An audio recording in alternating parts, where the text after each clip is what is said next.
Once upon a time, not back as far as the dinosaurs, but certainly when the woolly mammoths ruled the earth, there was a young California hippie girl with long brown hair, bracelets up to her elbows, clothes made out of India print bedspreads, who wanted to make a difference in the world.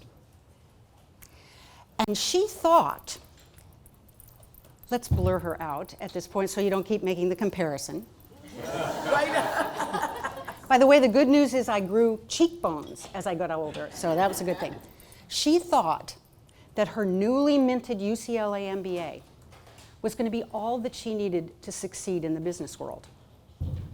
And when she, and yes, that was me, when she got to the business world, she found she was a stranger in a strange land, and that all the rules that had applied to her successfully as a student did not, or a waitress, did not apply to her as a striving corporate executive.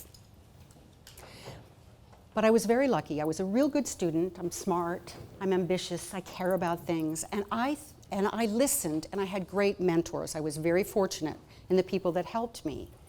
And I had people, all men, by the way, who taught me, what does it mean to be a truly powerful leader? What does it mean to be successful? And those lessons served me very, very well, and I ended up as the Senior Vice President of Employee Relations and Learning for UBS Financial Services on Wall Street. But I learned some really hard lessons as well. And the hardest lesson that I ever learned was that my ambition, my intelligence, my fervor, my intensity, my newly minted UCLA MBA were all critically important. But they weren't enough.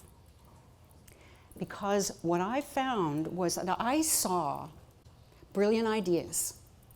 I saw terrific careers, and I saw wonderful people. And I saw the brilliant ideas get dismissed, I saw the careers get derailed, and I saw those wonderful people get kicked to the curb, not because of their ambition and their intelligence and their credentials, but because they couldn't make a powerful and compelling connection with the important people around them. And I saw something else that I know no one in this room, maybe some of the people who were here on Tuesday have seen this, but no one in this room has seen this. I saw people succeed despite the fact that they had no real results. They were all charisma and no deliverables. Oh, nodding heads. Well, maybe, I'm so sorry. On Wall Street, we call those people empty suits. And in Texas, I found out last year, they call that, anybody know what they call that? All hat and no cattle, exactly. And I thought, you know what? That really stinks. That's not right. It's against what I believe the world should be like. So when I moved back to my hometown of San Diego, when I dropped out of Wall Street and said, this is not what I want, and quit, and moved home to be with my now 99-year-old mother, who still drives. Oh, wow. Yeah, baby. Yeah. She's also a working artist and still paints fabulous and beautiful pieces. Yeah, she's amazing. When I did that, I said, I am going to make it my business and my goal to help people find ways to make a more powerful connection to the important people around them. Because a lot of the techniques are, as Frank was talking about, they're relatively simple. And I will tell you, a lot of the things I'm going to talk to you about today are simple, but you're not doing them. You're not doing them deliberately and thoughtfully and with intention. So what I'm going to try to do is remind you of a lot of the things that you already know and point out to you, you can do it on purpose. You can do it for yourself, and you can do it for the people around you. Because my goal is to help, my written goal, my personal mission, is to help others become more powerful, confident, and aligned with who they are at their deepest and most authentic core while delivering business results. Beautiful. I like it. And my secret mission is this, that when I leave this world, there will be some number of people who will be happier because of the work that I do. So that is my goal, and that is my goal for you, that some of these techniques help you and your clients become happier with your lives and your work. Then my life becomes worthwhile. So thank you ahead of time for that. Okay, so I want you to think about how to create connection, and really this is about creating connection through the stories you tell. Now, I have my formal agenda, and we'll refer to this a little bit. The first part of it is the science, why stories work, how they operate in the brain slightly differently than other information. And part two, I'm going to give you quickly a whole bunch of techniques for you to think about for the future. Right? So this is the overall goal. I will tell you I have 3 major goals for you in this. My third most important goal is to expand your idea of what story means. Expand your idea of how to create connection with story and not just think of a straight narrative. Think about stories in a different way. And so I'll talk about actual stories and the way to make data feel more like story. I will remind you, as I said, my second goal is to remind you to do things deliberately that you know that you probably should be doing, but you don't think about regularly. And my number 1 goal is to find ways for you to be your true, full, interesting, intriguing self when you're working with your clients. I will also tell you it will help you sell your services better and in a more authentic way that creates value both for you and them, and make sure that the connection is mutual, if you think about these things. So that's my number 1 goal. So I'm going to launch in and talk about stories in general. If you think about how we learn, what kind of stories are there out there? What kind of stories have we learned the morals and values of our lives from? Fairy tales, myths, fables, hero stories, absolutely. Harrowing stories possibly too. Allegories, pardon me? Archetypal. Metaphors, allegories, all of those things we learn from. Here's some of them, and there's also things like your grandmother talking about her youth. We learn from stories. We teach, inspire, engage, and influence people through stories, not through straight data. And I'm going to talk about how that works. And frankly, stories also enable us to sell in a way that is different than strictly the standard selling ways of doing it. Anybody here, quick poll, how many of you have ever experienced a truly great salesperson? Okay. How did that person make you feel? Valued? Cared for? Had choice. That you had a choice, that you made the choice, not them. Listened to? Relational. Understood? Oh, if you're a salesperson, wouldn't you like to make that happen with your clients, right? That they would feel that way about you rather than something was being pushed on them, right? I like to say they didn't make you feel like you were being sold. They connected with what was important for you, and they inspired you to buy. They had that choice. They made that choice. And so really, making, if you want to call it selling in this way, is really about creating that kind of connection. And stories do that in a variety of ways, so that's why we should tell them. I say inspiration is giving or receiving a vision of a transformed future. How you're going to look in that beautiful new Lexus that you are stepping into. So they don't sell you as much on the car as what you are going to feel experiencing that car. I also like to say inspiration is buying or selling a vision of a transformed future. And if you think of that slightly, when you think about, a lot of us don't like to sell, we don't like to sell. But if you think of people as this process as inspiring people to make a choice that you, to the best of your ability, have made connected to what they value, that's what storytelling does. That make sense? Okay, right. I like to make sense. So there was a study that was done, and those of you who know me know, Greg, what do I love more than anything else in the world? I know what it says on your tombstone. It says, there was a study done. About death. About that. Yeah, that was not a setup. That was not a setup. That was. So I'm a data junkie. I'm the person who likes, they give me studies and I go, this is so great.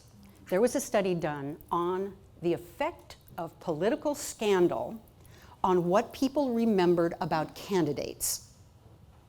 They took two groups of students, because they use students for all psychological things, right? 252 students, and they gave half of them a series of 7 newspaper articles that talked about the candidates in a fictional Senate race.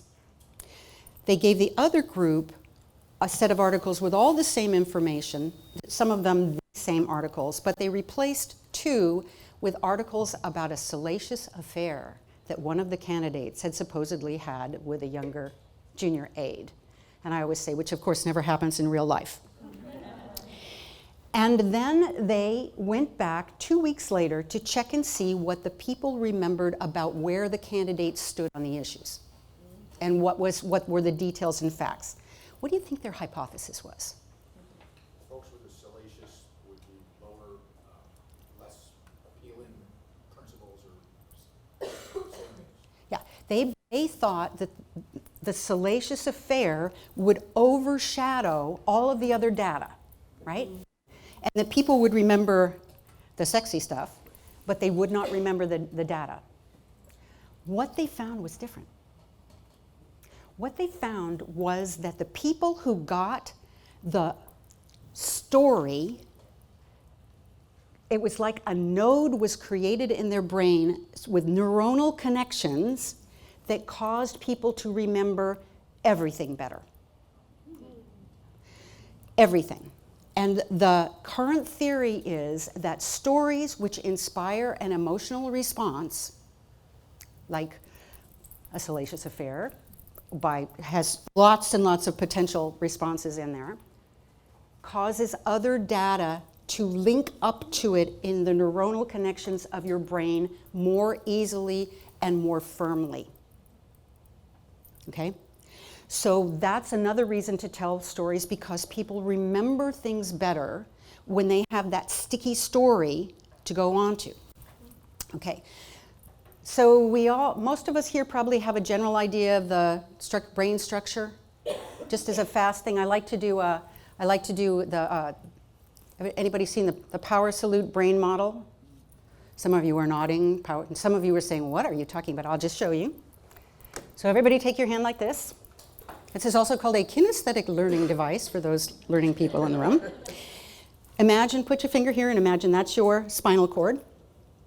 Then this area here is called your brain stem. Anybody know what the brain stem does? What's that? Keeps you alive. Keeps you alive. Basic functions, heartbeat, breathing, all of that kind of thing.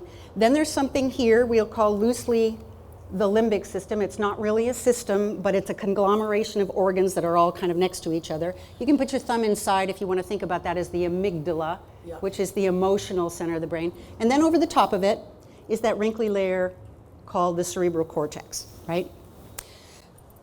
Who knows what the limbic system does?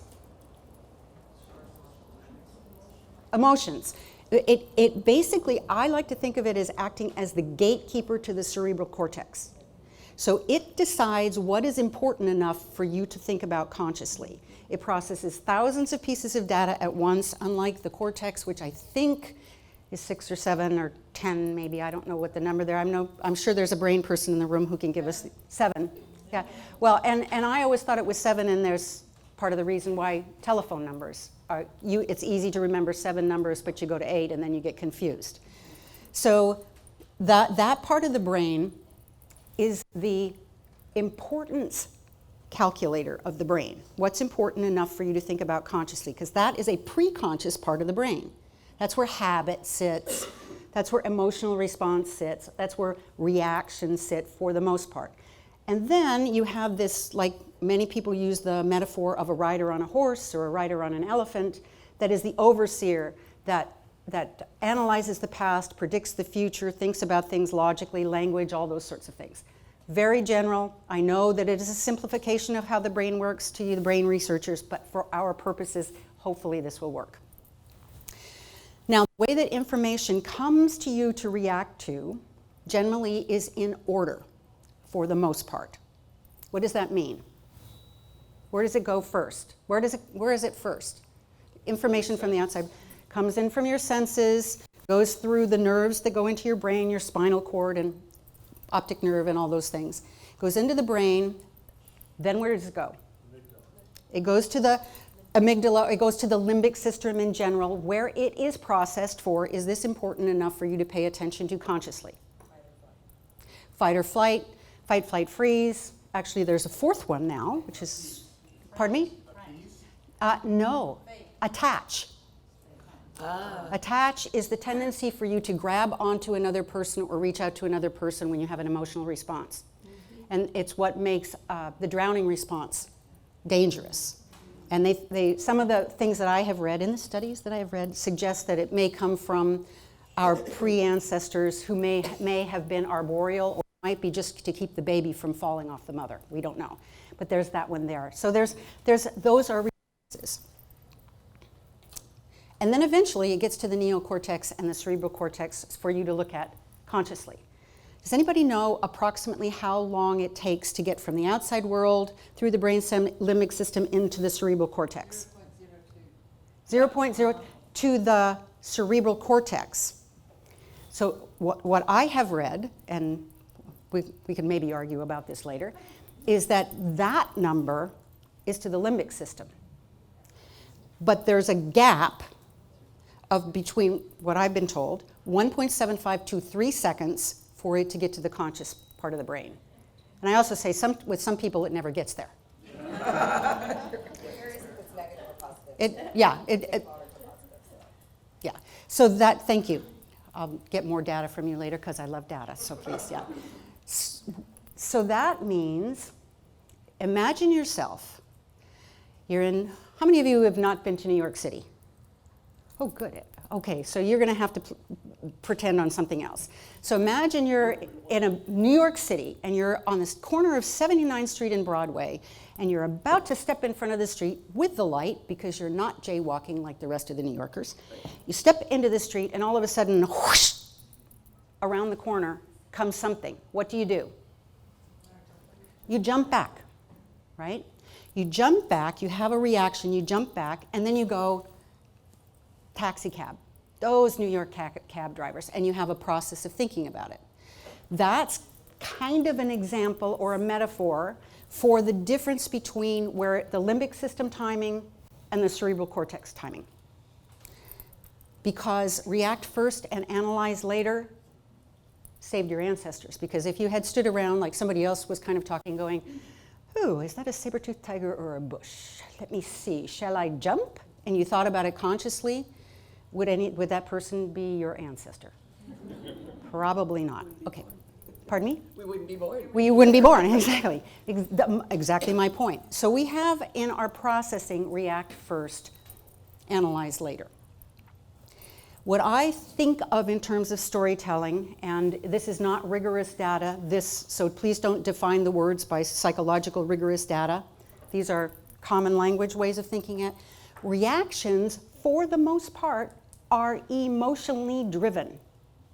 The amygdala puts forth hormones to make you do things and makes you feel things, emotions, that make you approach or avoid. So reactions are, if you want to think about it, they tend to be emotional that then drive physical action.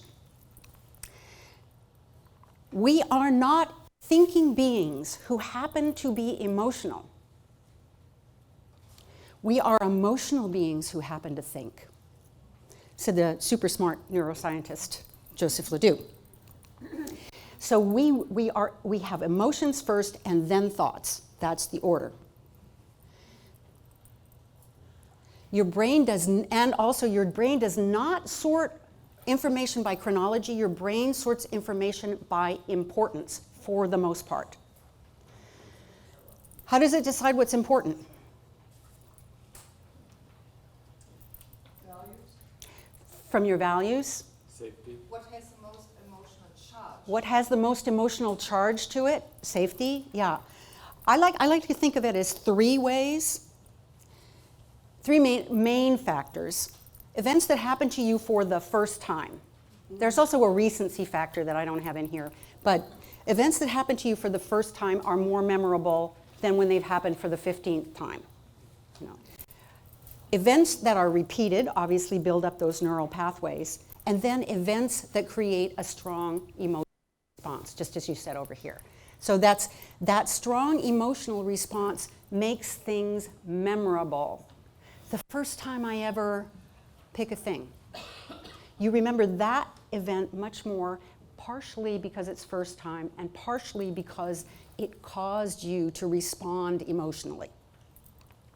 So, oh, there's my little heart. They shouldn't let me loose with the PowerPoint. There's, yeah.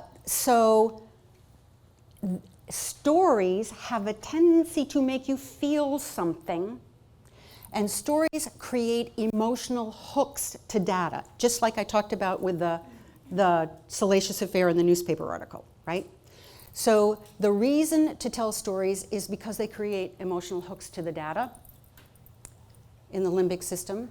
The other thing is to know that all decisions, 100% of the decisions that you will ever make in your life, including all the decisions that you will ever make in your life, and all of them, are made first in the limbic system. They may be overruled when you think about it consciously, but your gut reaction to a decision, which is basically a limbic system reaction, happens first.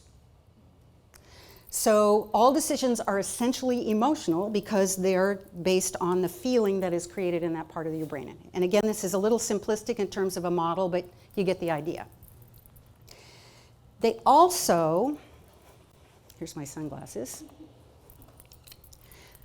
because of all the biases and confirmation biases and all those things, they color how you see everything else. So if you hear a story that makes you feel warm and fuzzy from the person who's told it, you're going to be predisposed to see that person in a warmer and fuzzy light. If, on the other hand, you hear a story about the person that makes them seem evil and bad and against what you value, you are going to tend to see everything about them through that pair of sunglasses, right? So you want to find a way to hook into the positive emotions of your clients so that they remember what you have to say, so that you can help them and so they can be happier. Love is a decision maker. So helping people to feel things that are positive helps them make decisions that are important for them. All right, I'm not a psychologist, so again, for the 15th time, I will apologize to the psychologists in the room for anything that I've oversimplified or said wrong. Okay, again, we are not thinking beings who happen to be emotional, we are emotional beings who happen to think. And your dedicated facilitator for the day says every decision is an emotional decision. Now, what does that have to do with stories? Facts are information. Stories create connection. You will never inspire and engage and influence with information alone. To be memorable, you must connect with emotions. You must make people feel something. So, here's some examples. The facts. A farmer's wife died and then the farmer died. Do you care? Farmer's wife died, then the farmer died of a broken heart. Oh, you feel that? You feel that? Yeah. Okay. So by adding 5 words, completely changed your response to what I made it from facts into a story. Here's another example. Courtesy of Ernest Hemingway. who was asked to write a story in 6 words. Baby shoes for sale. Do we care? No. Baby shoes for sale, never worn. Ernest Hemingway. Or even, I help clients become better leaders.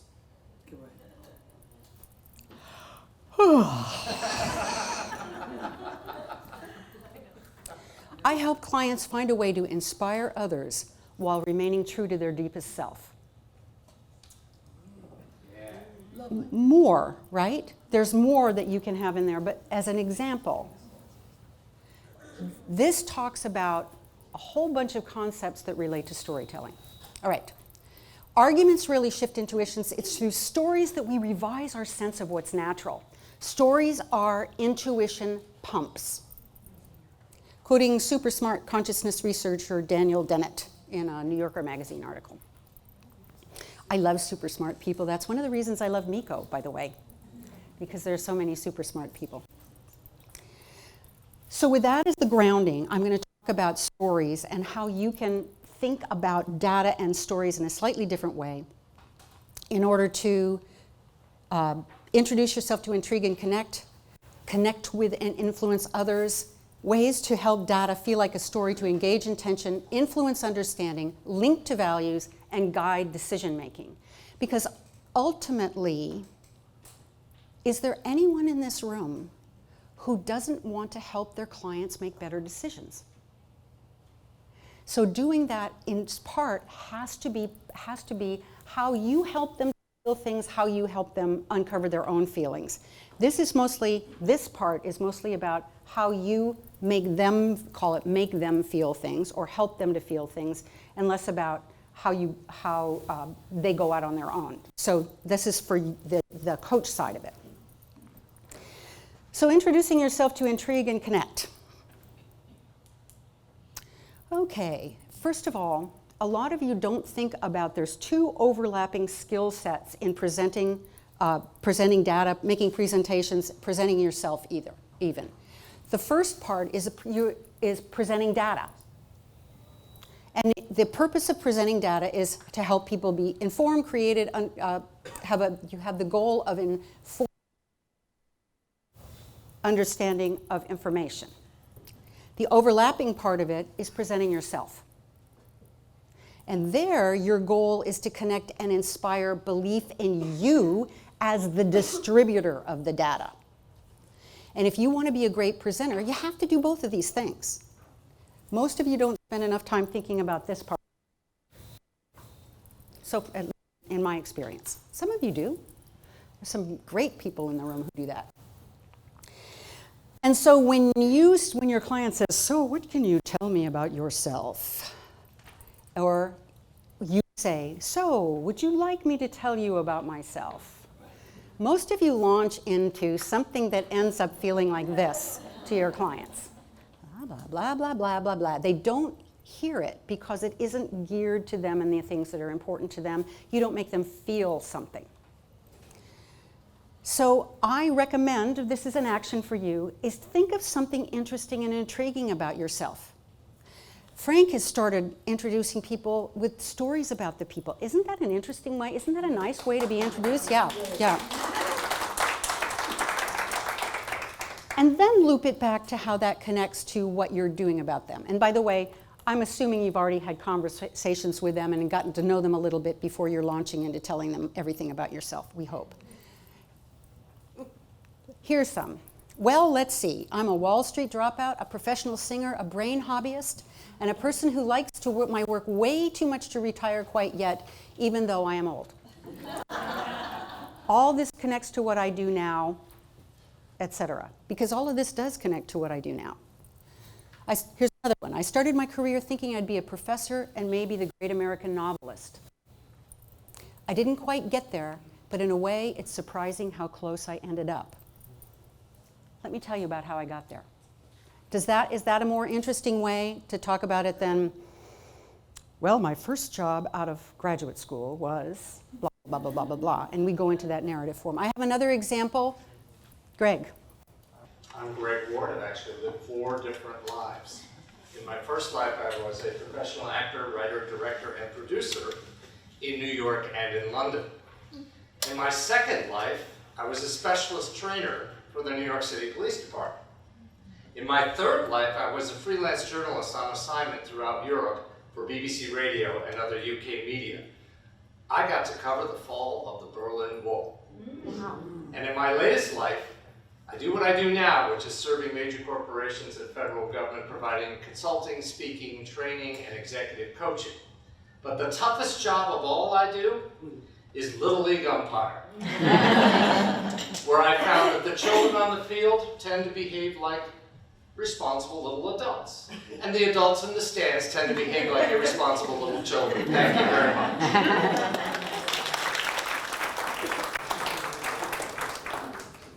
Who would you rather talk to? Somebody who gives you those kinds of information, because you're going to be so close to your clients. I often say, if you don't fall in love with your client over a period of time, you're probably not with the right client. Because if you spend enough time with people, you fall in love with them. So you should be open enough about your own self and who you truly are so that they can feel that that can be responded to, in my not so humble opinion. So you have to introduce yourself and talk to people in a way that hooks to things that are intriguing, that are interesting, that may be different, that may... We had thinking about, working for the police department. That must have been weird, right? Being a Little League umpire, not for me. So all of those things tend to inspire a response in a way that's different than if he had presented it in a different way. And you must tell stories about your clients and or your experiences. We all know, they ask us, have you ever worked with somebody like me? Right? So you must prepare stories about your clients. Think about all your clients and what you help them achieve so that you can give that information to people in a way that they can hear. And the stories must feel like they're about real people using everyday language, not resume language. And I will give you an example of that. From my resume, single-handedly managed the successful upgrade and deployment of new 25 times more efficient environmental illumination system throughout the entire facility with 0 cost overruns and 0 safety incidents. Hooray me! Anybody want to know what that means? Does anybody have a clue? I replaced all the old light bulbs in my house with on-sale LED lights, and I didn't fall off the step stool. All right. So stories also help you come across as a real person and not a flat piece of paper and a resume. Pardon me? It's great. You're the first person I had guessed that. Good job. Okay. So I talk to people and say, when you talk about stories from your lives and your business, you can start with the overall what you do. Talk about a real person as an example and use everyday language, not resume talk. And if possible, link it back to the things that they've already said. Have 35 stories in your brain that you can pull out at any given time. I will tell you, politicians do this now. Politicians memorize 25, 30, 50 stories so that when they're asked questions, they can drop those in where appropriate because they create an emotional response. Here's an example. You asked me about strategic vision. I do work in that area. Would it be helpful if I described what I did for a client in a situation similar to yours? They're probably going to say, please, go ahead. They usually do. A year ago, I had a client I loved. He was the president of a small division of a large defense contractor, mid-40s, former jet fighter pilot. Great guy, funny, super smart, ambitious, very dedicated to his people. You'd probably like him, right? So I'm bringing the person into the story. But he was struggling to be seen as strategic, and it was getting in the way of his being promoted. They didn't see him as a big picture guy. Do I have any real resume language in here yet? Okay.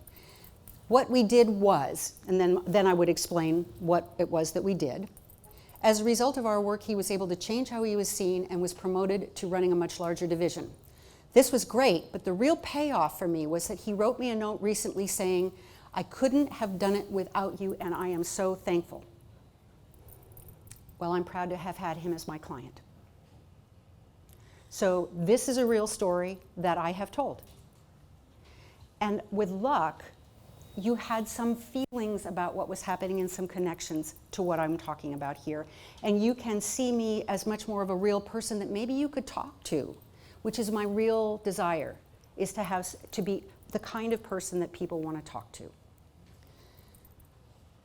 But Cindy, we can't tell stories all the time when our clients are interested in getting information about data and facts.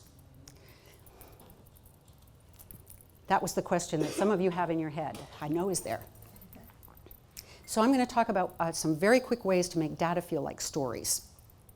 This I'm going to go through pretty quickly because it's all just straight information. First of all, if you're not excited about what your work is, why should I be?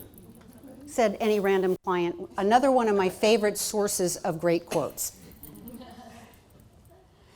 You have to create emotional hooks using your words to the data so that people feel something and have reactions that are in the direction that you hope that they will. This is simple stuff. You all intuitively know it, and many of you are not doing it, as I said in the beginning. So that means deliberately using words to capture attention, help people remember things. Remember the study with the nodes in the brain. Guide them to prioritize and understand importance, inspire them to feel differently about things, and influence decision making, and create an emotional link and a sense of story. Even if you're an actual story, doing all of these things creates a sense of story in people's brain. And I'm going to talk about 3 different things. The fourth one that's not on this list, which is a presentation in and of itself, is how do you use your voice to create emotional responses in people. But that's a much longer segment. So importance cues, value cues, and directed feeling cues, and I will point to you importance, value, directed feeling. Those are all pretty much based in the limbic system, in that response system of the brain. Whether things are important or not, whether they have value or not, and whether they cause feeling or not is pretty much a pre-conscious reaction state. So importance cues, what do I mean by that? What might an importance cue be? Tells people significance and priority. Well, how can you use your words that way? One thing of note. It would be like a bridging comment, like, you'll be really interested in this. That might also be a directed emotional cue too. So somebody else said something over here, yes? One thing of note. One thing of note. One thing I say in some of my executive presence classes is this. This is important. If you learn nothing else in this class but this one thing, the most important thing you can learn is to breathe. And breathe consciously and thoughtfully. The most important thing you can learn. So I have basically, people are lazy. Their brains take shortcuts. They don't want to think about things. So if you tell them, this is the important thing, they're going to listen more if you repeat things. And so I give you some examples. It's in your handout. General ones, this is important, this is the most valuable. Strategic, some of these are buzzwords. But if you say, that guy I talked about, most of what I changed with him was his language. Because he would say things like, let me tell you what I think we should do going forward. And I said, well, let's make it so people can hear that it's strategic. So he would say, let me talk to you what I see as the strategic importance of the steps that we have to do 5 years from now.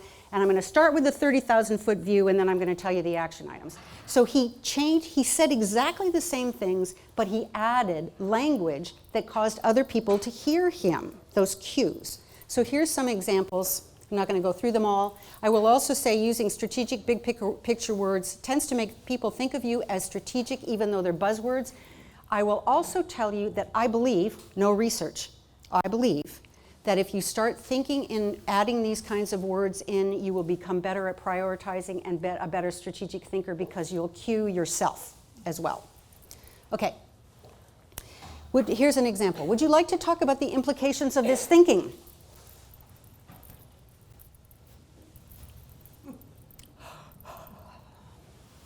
I see critical, high-impact implications in this thinking. Would you like to talk about it? Now, I haven't told my client what those implications are. I'm telling him that I see some things in there that I really think that person ought to think through. Then we can have a coaching conversation and say, what do you think I'm seeing? What do you think the high-impact things are? And take them through a coaching process on that. But I have already let them know that they need to pay attention and think about this. Okay, the second cue is value cues. And we talked a lot about values, and it's been great to hear so many people talking and thinking about value. Here's my diamond. I like diamonds. They're cute. And that is, how do you hook to what people care about? This is what great salespeople do. They figure out what you care about, and then they explain the link between what they have to offer and what you want. It's not that they're manipulating. What they're doing is saying, oh, you want this. Therefore, here's how what I have connects to that. So I don't think of it as manipulative. I think of it as helping the other person see where the connections lie. Here are some things that they hook to what client cares about. Here are some things that people might care about. And if you listen to how people talk, you can usually get some sort of sense about what's important to them. For example, I know Frank cares about fun, just based on some things that he's talked about. So if I were going to talk to him, I would be more likely to talk in terms of, this is going to be a fun relationship, we're going to have a good time together. Whereas that is not me at all. I'm not a fun person. I don't believe that. I was telling Frank the other night, in college, I was the one that was smoking French filterless cigarettes and talking about existential despair. So that's really where I come from on that. Okay, so at UC Santa Barbara, and those of you who know UC Santa Barbara know that that's weird. Okay, so here's an example. So here's back to I see critical high impact implications in this thinking. Would you like to talk about it? There's the baseline. If I have a client who cares about winning, and by the way, people ask me about Wall Street and they say, aren't those people all about money? And I say, no, not at all. What those people are about is winning and status. Money is just the score. Money is just the score. One of the reasons I left. So you can ask me about how I could buy this expensive jacket if I didn't care about that, and I'll tell you the story of it. I told some of the others. All right. So if you have a client who cares about winning against the competition, I see critical high implications in this thinking that may affect your ability to succeed and get ahead. Would you like to talk about this? Right? What if I have somebody who cares about relationships? Here's an example. I see critical high-cost implications in this decision that may affect your culture. Now, it may be true that it's both going to affect someone's ability to get ahead and affect the culture. But by choosing what I know my client values, I increase the likelihood we're going to have a productive conversation. Okay. The last one I have on my list are directed feeling cues, which are explicit emotional statements which tell the audience or the client or whomever what they're supposed to feel. Directed emotional cues. Timmy, you said, ha! You might be interested in this. You might be interested in this. Now, here's what's really interesting. I'm very concerned about this. If you hear nothing else today, this is the most important thing. This is an opportunity we do not want to miss. So all of those things, what I'm doing is telling you what I want you to feel about the information that I'm about to give you. So using these kinds of techniques can make you make people respond to your data in a more productive way, in a more interesting way, and in a more fun way in a lot of cases. So Greg also likes fun. He's a fun person too. I hate you both. Sorry.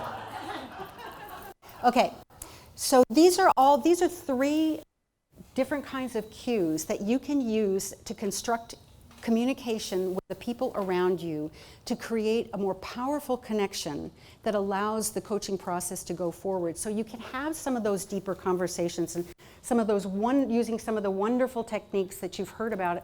My brain is exploding from how many wonderful things I've heard from people in the last few days. So these are some techniques for that. Here's to go one step further with the last cue. If I have a directed feeling cue on this, I might say, I'm very concerned. I see critical high impact implications, right? So there's an example of what I might do for a directed feeling cue. That makes sense to everyone? Okay. So think about when you're going to be conscious, be thoughtful, be mindful, be present. Don't be thinking about, am I going to get the job or not? Think about, how am I going to find a way to connect productively with this person? And then we both decide whether or not it's appropriate for me to get the job. So it helps you make the other person more open so you can also make better decisions about your coaching practice. Think about what feeling you want people to have about the facts. Emotional hooks create stories and connect you to other people. Now, there's my data there, my thing, my standard formal agenda, my resume style agenda. The most important thing I want you to remember, if you don't remember anything else, the thing I want you to remember is when people ask you, what do you think about something, they are not asking you what you think about it. They are asking you, how do you feel about the information that you have just gotten? What is your reaction to it? They are really asking, what story should you hear?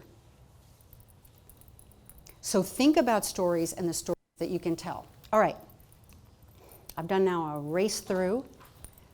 So hopefully I accomplished some of my goals of how to expand your idea of story and storytelling techniques a little bit.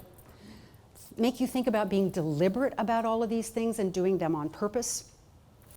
And my number 1 goal, help you find ways to be true to who you are as a coach and obviously live happier lives, right? The side benefit, the bonus outcome on all of this is that connecting consciously and deliberately to your own emotions when you think about planning helps you show up more as who you truly are at your best, most productive, most self-valued self, deepest, most authentic self. All right, I have to circle back to 2009, when I was about to give a speech where I was really nervous. Maybe you've heard this part of this story before. I was called on the phone by a woman named Tricia Ward, who I had been working with as a contact person for Booz Allen Hamilton, a big defense contractor. She called me up with 3 days' notice and said, hey, Cindy, can you come in and talk about executive presence, like I've heard you talk about with a couple of the clients you've been working with,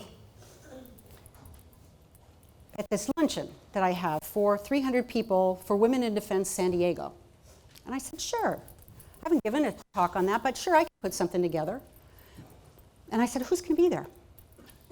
And she said, well, we've got 7 of the standing 22 female admirals. We've got 2 generals, including a brigadier general woman from the Marine Corps, who, by the way, was 5'1". And if you know the Marine Corps uniform, the stripe on the side of her pants looked like it took up her whole leg. We have a bunch of high-ranking guys from other services. We have all of these kinds of things. The head of the Booz Allen office, so he'll be there, my biggest client. He'll be there as well. And a whole bunch, then listed off a whole bunch of other senior, really smart people. I'm going, well, I said a bad word in my head. And I said, why did you wait to the last minute on this? She goes, oh, So those of you who work with the government people will understand this. She says, the government people can't get their lunch paid for at the conference unless there's a speaker. So we found out we need a speaker, so I figured I'd call you. So I said, okay, I'll do it. But I'm nervous. I'm freaking out that I'm going to go talk to these people about executive presence. Big shot, right? So in the middle of all of this, my mom calls me on the phone. She says, hi, honey, how are you? I said, I'm great, Mom, I'm working. She says, oh, what are you working on? I said, I'm writing a speech, Mom. And she says, about what? Oh, what's the speech about? And I say, well, I'm giving a talk on executive presence, Mom. And she says to me, oh, honey, that's great. Executives make a lot of money, but everyone likes presence.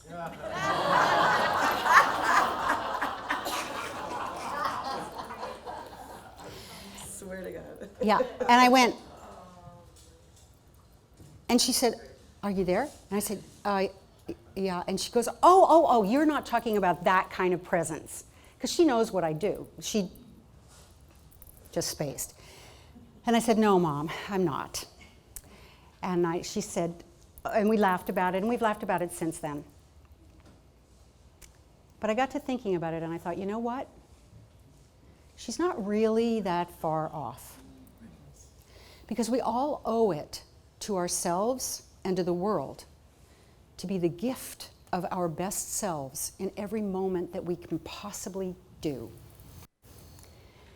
There never has been, never will be, another you in the history of the universe.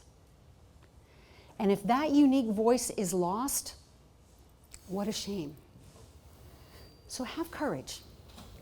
Be bigger. Be open with your and with luck. You will all live happily ever after. Thank you.